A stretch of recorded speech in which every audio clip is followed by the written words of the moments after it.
ಓಂ ಶ್ರೀ ಗುರು ಬಸವಲಿಂಗಾಯ ನಮಃ.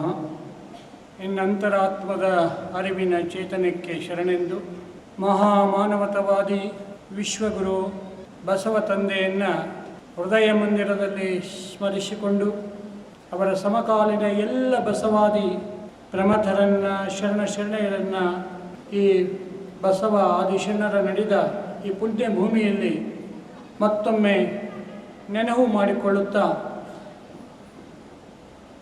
ಪರಮ ಪೂಜ್ಯ ಅಪ್ಪಾಜಿ ಮಾತಾಜಿಯರ ದಿವ್ಯ ಚರಣಗಳಿಗೆ ಕೊಡಮಟ್ಟು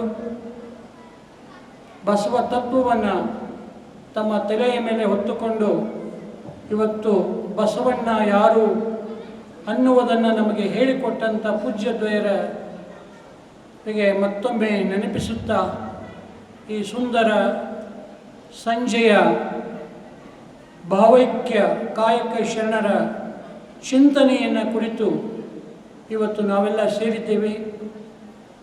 ಈ ಕಾರ್ಯಕ್ರಮದ ವೇದಿಕೆಯಲ್ಲಿ ಆಸೀನರಾಗಿರ್ತಕ್ಕಂಥ ಎಲ್ಲ ಪೂಜ್ಯರೇ, ಅತಿಥಿಗಣ್ಯರೇ, ಈ ಭಾಗದ ಧುರೀಣರೇ, ಶರಣ ಸಹೋದರ ಸಹೋದರಿಯರೇ, ತಮ್ಮೆಲ್ಲರಿಗೂ ಪ್ರೀತಿಯ ಶರಣಾರ್ಥಿಗಳು. ನನಗೆ ಪ್ರಾಸ್ತಾವಿಕವಾಗಿ ಇಂದು ಕಾಯಕ ಶರಣರ ಬಗ್ಗೆ, ಅಂದರೆ ಕಾಯಕ ಸಿದ್ಧಾಂತದ ಬಗ್ಗೆ ನನಗೆ ತಿಳಿದ ಕೆಲವು ವಿಚಾರಗಳನ್ನು ತಮ್ಮ ಮುಂದೆ ಇಡಲಿಕ್ಕೆ ಪ್ರಯತ್ನ ಪಡ್ತಾ ಇದ್ದೇನೆ. ನಾನು ಮೊನ್ನೆ ಒಂದು ಪುಸ್ತಕ ಓದ್ತಾ ಆ ಪುಸ್ತಕದಲ್ಲಿ ಬಂದಂತಹ ನುಡಿಗಳಿಂದ ನಾನು ಪ್ರಾರಂಭ ಮಾಡ್ತೇನೆ. ಎಚ್.ಎಲ್. ನಾಗೇಗೌಡ ಅವರು ಬರೆದಂಥ 8 ಸಂಪುಟಗಳಲ್ಲಿರುವ ಪ್ರವಾಸಿ ಕಂಡ ಭಾರತ, ಅಂದರೆ ಪ್ರವಾಸಿ ಕಂಡ ಇಂಡಿಯಾ ಅಂತಕ್ಕಂಥ ಒಂದು ಶೀರ್ಷಿಕೆಯ ಪುಸ್ತಕ ಇದೆ. ಅದನ್ನು ನಾನು ಓದ್ತಾ ಹೋದಾಗ ಅಲ್ಲಿ ಭಾರತವನ್ನು 2 ಭಾಗಗಳಾಗಿ ನೋಡ್ತಾರೆ. ಒಂದು ಭ್ರಮಾತ್ಮಕ ಭಾರತ, ಇನ್ನೊಂದು ವಾಸ್ತವಿಕ ಭಾರತ. ಈ ಭ್ರಮಾತ್ಮಕ ಭಾರತ ಯಾವಾಗ ಬಂತೋ, ವಾಸ್ತವಿಕ ಭಾರತ ಯಾವಾಗ ಇತ್ತು? ಇವತ್ತೆಲ್ಲ ನಾವು ಕೇಳ್ತಾ ಇದ್ದೀವಿ ಮಧ್ಯಪ್ರಾಚ್ಯ ದೇಶಗಳಲ್ಲಿ ಏನೇನು ಆಗ್ತಾ ಇದೆ ಅಂತ. ಆ ಮಧ್ಯಪ್ರಾಚ್ಯ ಇರಾಕ್ ಮತ್ತು ಇರಾನದ ಮಧ್ಯೆ ಇರ್ತಕ್ಕಂಥ ಖುರೈಶಿ ಎಂಬ ಒಂದು ಪ್ರಾಂತದಿಂದ ಬಂದಂಥ ಆರ್ಯ ಸನಾತನ ವೈದಿಕ ಹಿಂದೂ ಅಂತ ಇವತ್ತೇನು ಹೇಳ್ತೀವಿ, ಆ ಜನರು ಈ ದೇಶಕ್ಕೆ ಬಂದರು. ಹೇಗೆ ಹೂಣರು ಬಂದರು, ಡಚ್ಚರು ಬಂದರು, ಬ್ರಿಟಿಷರು ಬಂದರು, ಅವರು ಸಹ ಇಲ್ಲಿ ಬಂದು ಈ ದೇಶವನ್ನು ಆಳಿದರು. ಅವರು ಈ ಭಾರತವನ್ನು ಭ್ರಮಾತ್ಮಕ ಭಾರತವಾಗಿ ಸೃಷ್ಟಿಸಿದರು. ವಾಸ್ತವ ಭಾರತ ಯಾವುದು ಅಂತಂದರೆ ಹರಪ್ಪ ಮೊಹೆಂಜೊದಾರೋಗಳಲ್ಲಿ ಕಾಣತಕ್ಕಂಥ ಸಿಂಧೂ ನಾಗರಿಕತೆಯಲ್ಲಿ ನಮ್ಮೆಲ್ಲರ ಆದಿ ದ್ರಾವಿಡ ಕುಲಪುರುಷ ಯೋಗಿ ಶಿವ, ಆತನ ಶಿವಗಣಗಳು ವಾಸ್ತವ ಭಾರತವನ್ನು ಇದ್ದು, ಅದು ನಂತರ ಆರ್ಯ ಮತ್ತು ದ್ರಾವಿಡ ಸಂಸ್ಥೆಯಾದಾಗ ಮತ್ತೆ ಒಂದು ಅಸಮಾನತೆ ಧರ್ಮ ಹುಟ್ಟಿತು. ಅನೇಕ ಧರ್ಮಗಳು ನಾವು ಕಾಣ್ತೇವೆ ಜಗತ್ತಿನಲ್ಲಿ. ಯಾವುದೇ ಧರ್ಮ ತಗೊಂಡ್ರೂ ಅಲ್ಲಿ ಕಾಯಕ ಶಬ್ದ ಇಲ್ಲ. ಇದು ವಾಸ್ತವಿಕವಾಗಿರ್ತಕ್ಕಂಥ ಮಾತು. ಜೈನ ಧರ್ಮ ತಗೊಳ್ಳಿ, ಬೌದ್ಧ ಧರ್ಮ ತಗೊಳ್ಳಿ, ಯಾವ ಹಿಂದೂ ಸನಾತನ ಧರ್ಮ ಅಂತ ಹೇಳ್ತಾ ಇವತ್ತು ಅದನ್ನು ತಗೊಳ್ಳಿ, ಪಾರ್ಸಿ ಧರ್ಮ ತಗೊಳ್ಳಿ, ಇಸ್ಲಾಂ ಧರ್ಮ ತಗೊಳ್ಳಿ, ಕ್ರೈಸ್ತ ಧರ್ಮ ತಗೊಳ್ಳಿ, ಅಲ್ಲಿ ಕಾಯಕಕ್ಕೆ ಆಸ್ಪದವೇ ಇಲ್ಲ, ಕಾಯಕ ಶಬ್ದವೂ ನಾವು ನೋಡೋದಿಲ್ಲ. ಆದರೆ 12ನೇ ಶತಮಾನದಲ್ಲಿ ಕಾಯಕ ಶಬ್ದ ಬಂತು.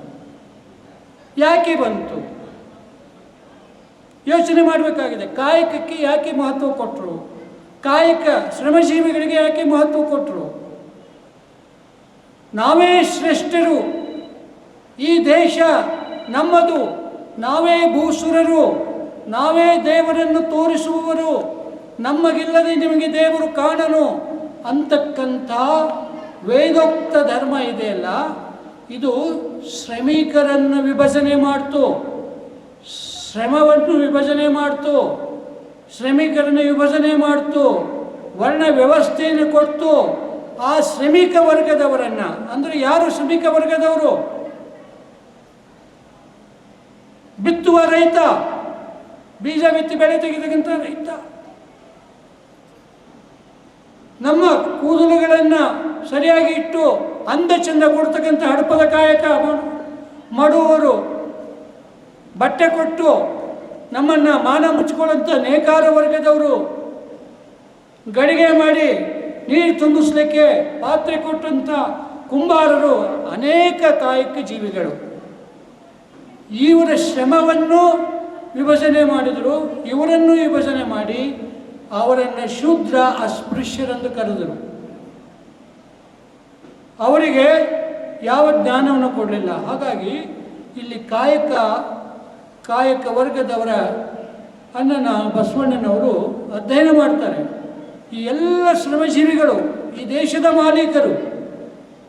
ಯಾಕೆಂದರೆ ಇವರು ದುಡಿದೇ ಇದ್ದರೆ, ಇವರು ಶ್ರಮ ಪಡದೇ ಇದ್ದರೆ, ಇವತ್ತು ಮಲಗಳನ್ನು ತೊಳೆಯದೇ ಇದ್ದರೆ, ಕಸ ಗುಡಿಸದೇ ಇದ್ದರೆ, ಹಾಲು ಕರೆದು ಹಾಲು ಮೊಸರು ಮಾಡೋರು ಇರದೇ ಇದ್ದರೆ, ಅಕ್ಸಾಲಿಗಳು ಆಭರಣ ಮಾಡದೇ ಇದ್ದರೆ, ಬಡಿಗೆಯನ್ನು ಬಡಿತನ ಮಾಡದೇ ಇದ್ದರೆ ಒಂದು ಗ್ರಾಮ ಉದ್ಧಾರ ಆಗಲಿಕ್ಕೆ ಸಾಧ್ಯ ಇಲ್ಲ. ಈ ಎಲ್ಲ ವರ್ಗಗಳಿಗೆ ನಾನು ಬೆಲೆ ಕೊಡಬೇಕಾಗಿದೆ, ಇವರ ಶುದ್ಧತ್ವವನ್ನು ಅಳಿಬೇಕಾಗಿದೆ, ಇವರನ್ನು ಅಸ್ಪೃಶ್ಯನ ಹೊರಗೆ ತರಬೇಕಾಗಿದೆ ಅಂಥೇಳಿ ಈ ಕಾಯದಿಂದ ಕಾಯಕವನ್ನು ಮಾಡ್ತಕ್ಕಂಥ ಪ್ರತಿಯೊಬ್ಬರು ದುಡಿದು ತಿನ್ನಲೇಬೇಕು. ಕೇವಲ ದುಡಿದು ಅಷ್ಟೇ ತಿನ್ನೋದು ಬೇಡ, ಆ ದುಡಿದದ್ದು ಉಂಡದ್ದನ್ನು ನಾವು ಹಂಚಿಕೊಂಡು ಬಾಳಬೇಕು ಅಂತಕ್ಕಂಥ ಆ ಕಾಯಕಕ್ಕೆ ಒಂದು ಅನುಭವಿಕ ಸ್ಪರ್ಶವನ್ನು ಕೊಟ್ಟರು. ಕಾರ್ಲ್ ಮಾರ್ಕ್ಸ್ ಸಿದ್ಧಾಂತ ಇವತ್ತು 21ನೇ ಶತಮಾನದಲ್ಲಿ ನೋಡ್ತೀವಿ. ಬಸವಣ್ಣವರು ಒಂದೇ ಕೊಟ್ಟಿದ್ದಾರೆ, ಆದರೆ ಅವರು ಕೇವಲ ಡಿಗ್ನಿಟಿ ಕೊಟ್ಟರೆ, ಇದು ಡಿವಿನಿಟಿ ಕೊಟ್ಟರು. ಕಾಯಕವೇ ಪೂಜೆ ಆಗಬೇಕು ಅಂತ ಹೇಳಿದರು. ಕಾಯಕದಲ್ಲಿ ಪರಮಾತ್ಮನನ್ನು ಕಾಣ್ತಕ್ಕಂಥ ಅನೇಕ ಶರಣರನ್ನು ನಾವು ಕಾಣ್ತೀವಿ. ಹೀಗಾಗಿ ಕಾಯಕ ವರ್ಗಕ್ಕೆ ಪ್ರಥಮವಾದಂಥ ಪ್ರಾಶಸ್ತ್ಯ ಕೊಟ್ಟಂಥವರು ಬಸವಣ್ಣನವರು. ಹಾಗಾಗಿ ಈ ಧರ್ಮವನ್ನು ನಾವು ಕಾಯಕ ಧರ್ಮ ಅಂತಿದ್ವಿ. ಇಲ್ಲಿ ಎರಡೂ ಇದೆ, ಬರೀ ಹೊಟ್ಟೆಯ ಹಸಿವು ಅಷ್ಟೇ ತುಂಬಿಸೋದಿಲ್ಲ, ನೆತ್ತಿಯ ಅರಿವು, ಅದರ ಜೊತೆಗೆ ಹೊಟ್ಟೆಯ ಹಸಿವು ತುಂಬೋದು ಅಷ್ಟೇ ಅಲ್ಲ. ನನ್ನ ಹೊಟ್ಟೆ ಹಸಿವು ತುಂಬಿದೆ ಅಂದ ಮೇಲೆ ನನಗೆ ಬೇಕಾದಷ್ಟನ್ನು ನಾನು ಸಂಗ್ರಹ ಮಾಡಿಕೊಂಡು ಅಷ್ಟನ್ನು ಪಡೆದು ಮಿಕ್ಕದ್ದನ್ನು, ಒಕ್ಕದನ್ನು ಪಡೆದು ಮಿಕ್ಕದ್ದನ್ನು ಹಂಚಿ ತಿನ್ನುವ ದಾಸೋಹ ಗುಣವನ್ನು ಕಲಿಸಿದರು. ಹಾಗಾಗಿ ಇವತ್ತು ಒಂದು ದೇಶ ಅಭಿವೃದ್ಧಿ ಆಗಬೇಕಾದರೆ ಬಸವಾದಿ ಶರಣರ ತತ್ವ ನಾವು ಆಚರಣೆಯಲ್ಲಿ ತರಲೇಬೇಕಾದ್ರೆ, ಇವತ್ತು ಭಾರತ ಅಭಿವೃದ್ಧಿ ಆಗಬೇಕಾದರೆ ಬಸವಾದಿ ಶರಣರ ಕಾಯಕ ತತ್ವ ಬಹಳ ಅವಶ್ಯಕತೆ ಇದೆ. ಹಾಗಾಗಿ ಕಾಯಕ ಕೇವಲ ಒಬ್ಬರಿಗೆ ಮೀಸಲಾಗಿರಲಿಲ್ಲ. ಅಲ್ಲಿ ಗುರುವಾದಡೂ ಕಾಯಕ ಮಾಡು, ಲಿಂಗವಾದಡೂ ಕಾಯಕ ಮಾಡು, ಜಂಗಮವಾದಡೂ ಕಾಯಕ ಮಾಡು. ಯಾರು ಕಾಯಕ ಮಾಡಬೇಕು? ನಾವು ಯಾವ ಗುರು ಅಂತ ಹೇಳ್ತೀವಿ ಅವರು ಸಹ ಕಾಯಕ ಮಾಡಬೇಕು. ಲಿಂಗವೂ ಕಾಯಕ ಮಾಡಬೇಕು. ಹೇಗೆ ಲಿಂಗ ಅಂದರೆ, ನಿನ್ನನ್ನು ನಾನು ಅನುಸಂಧಾನ ಮಾಡಿದಾಗ ನನ್ನ ಕತ್ತಲೆ ಕಳೆದಿದ್ದರೆ ಜ್ಯೋತಿ ಇದ್ದು ಫಲವೇನು ಅಂತ ಹೇಳ್ತೀವಿ. ಹಾಗೆ ನನ್ನ ಭಾವವನ್ನು ಕಳೆಯದೇ ಇದ್ದರೆ ಆ ಲಿಂಗವಿದ್ದು ಫಲವೇನು ಅಂತಕ್ಕಂಥ ಪ್ರಶ್ನೆ ಮಾಡ್ತಾರೆ. ಅದಕ್ಕೆ ಲಿಂಗವಾದಡೂ ಕಾಯಕ ಮಾಡು, ಗುರುವಾದಡೂ ಕಾಯಕ ಮಾಡು, ಜಂಗಮವಾದಡೂ ಕಾಯಕ ಮಾಡು. ಕಾಯಕ ಒಂದು ಭಾಗ ಆದರೆ ಆ ಗಳಿಸಿದ ಹಣವನ್ನು ನಾವು ಹಂಚಿಕೊಂಡು ತಿನ್ನಬೇಕು, ಸಂಗ್ರಹ ಮಾಡಬಾರ್ದು ಅಂತಕ್ಕಂಥ ಹೇಳ್ತಾರೆ. ಹಾಗಾಗಿ ಇಂಥ ಒಂದು ಕಾಯಕ ದಾಸೋಹ ತತ್ವ ಅಡಗಿದಂಥ ಏಕೈಕ ಧರ್ಮ ಜಗತ್ತಿನಲ್ಲಿ ಯಾವುದಾದರೆ ಅದು ಬಸವ ಕೊಟ್ಟ ಲಿಂಗಾಯತ ಧರ್ಮ. ಇವತ್ತು ಕೇವಲ ದುಡಿದು ಹೊಟ್ಟೆ ಬಾಕ್ರಂತೆ ದುಡಿಯದೆ ಗಳಿಸ್ತಕ್ಕಂಥ ನೋಡ್ತೀಯ, ಇದನ್ನು ನಾವು ಕಂಡು ಮೋಸ ಹೋಗ್ತಾ ಇದ್ದೇವೆ ಇವತ್ತು ಶೂದ್ರ ವರ್ಗದವರು. ಯಾಕೆ ಇದು ನಮಗೆ ಪ್ರಶ್ನೆ ಮಾಡಲಿಕ್ಕೆ ಆಗ್ತಾ ಇಲ್ಲ, ನಮ್ಮನ್ನು ಮೋಸ ಮಾಡ್ತಾ ಇದ್ದಾರೆ ಅಂತಂದ್ರೂ ನಾವು ಯಾಕೆ ತಿಳ್ಕೊಳ್ತಾ ಇಲ್ಲ ಅನ್ನೋದಕ್ಕೆ ಕಾರಣ ಏನು ಅಂದರೆ ಶಿಕ್ಷಣ. ಎಲ್ಲ ಶೂದ್ರ ಮಕ್ಕಳು ಇವತ್ತು ಶಿಕ್ಷಣವನ್ನು ತಮಗೆ ಎಷ್ಟೇ ಕಷ್ಟ ಇದ್ದರೂ ಆ ಶಿಕ್ಷಣವನ್ನು ಪಡೀಲೇಬೇಕು, ಪಡೆದು ಜಾಣರು ಆಗಲೇಬೇಕು. ಅಂದಾಗ ಮಾತ್ರ ಈ ಸನಾತನಿಗಳು ಮಾಡುವ ಮೋಸ ನಮಗೆ ಅರ್ಥ ಆಗುತ್ತೆ. ಇಲ್ಲದಿದ್ದರೆ ಅರ್ಥ ಆಗೋದು ಭಾಳ ಕಷ್ಟ.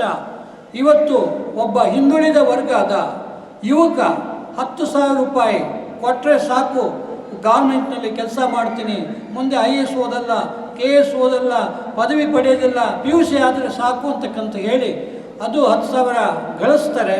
10,000 ಗಳಿಸೋದ್ರ ಜೊತೆಗೆ ವಾಸ್ತವಿಕ ಬದುಕಿನಲ್ಲಿ ಅಲ್ಲಿ ಕುಡಿತ ಚಟ ಕಲಿತಾರೆ, ಬೇರೆ ಬೇರೆ ದುಶ್ಚಟನ ಕಲಿತು ತನ್ನ ಬದುಕನ್ನು ಹಾಳು ಮಾಡ್ಕೋತಾನೆ. ಅದರ ಜೊತೆಗೆ ಇಂಥವರ ಕಾಲಾಳುಗಳಾಗಿ ತನ್ನ ಸಮಾಜವನ್ನು ಹಾಳು ಮಾಡ್ತಾನೆ.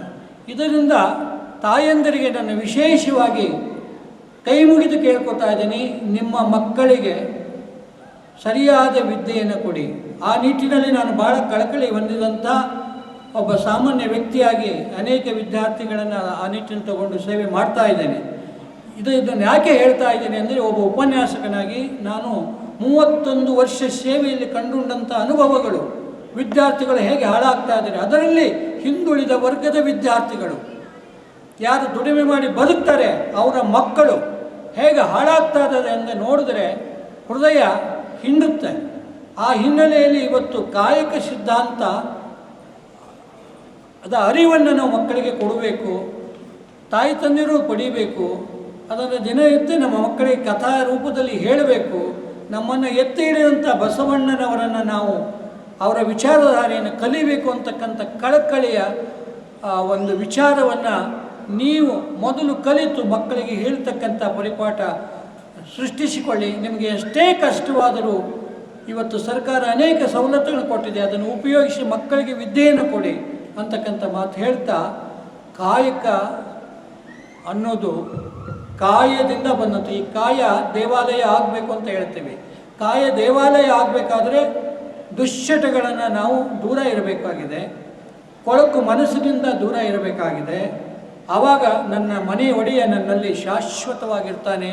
ಆ ಮನೆಯ ಒಡೆಯ ಅರಿವಿನ ಚೇತನವನ್ನು ನಾವು ಅನುಸಂಧಾನಿಸಬೇಕಾದರೆ ಗುರು ಬಸವಣ್ಣನವರ ಕೊಟ್ಟಂಥ ಆ ಕನ್ನಡಿಯನ್ನು ಒಮ್ಮೆ ನಾವು ನೋಡ್ಕೋಬೇಕಾಗಿದೆ. ನೋಡಿಕೊಂಡಾಗ ಮಾತ್ರ ನಮ್ಮ ಮನಸ್ಸು ಪರಿಶುದ್ಧವಾಗುತ್ತೆ, ಮನಸ್ಸಿನ ಜೊತೆಗೆ ಕಾಯವೂ ಪರಿಶುದ್ಧವಾಗುತ್ತೆ. ಮನಸ್ಸು ಕಾಯ ಪರಿಶುದ್ಧವಾದಾಗ ನಾವು ಮಾಡುವ ಕಾಯಕಕ್ಕೆ ಪ್ರತಿಫಲ ಸಿಕ್ಕೇ ಸಿಗುತ್ತೆ ಅಂತಕ್ಕಂಥ ಒಂದು ಆತ್ಮವಿಶ್ವಾಸದ ಮಾತು ಹೇಳುತ್ತಾ ಮಾತನಾಡಲಿಕ್ಕೆ ಅವಕಾಶ ಕೊಟ್ಟಂಥ ಎಲ್ಲ ಪೂಜ್ಯದ್ವಯರಿಗೂ ಮತ್ತು ಗುಣತೀರ್ಥ ಮಠದ ಪೂಜ್ಯರ ಎಲ್ಲ ಬಳಗಕ್ಕೂ ಮತ್ತೊಮ್ಮೆ ಶರಣಾರ್ಥಿಯನ್ನು ಹೇಳ್ತಾ ಅಭಿನಂದನೆ ಸಲ್ಲಿಸ್ತಾ ನನ್ನ ಮಾತುಗಳನ್ನು ಮುಗಿಸ್ತಾ ಇದ್ದೇನೆ. ಜೈ ಬಸವ.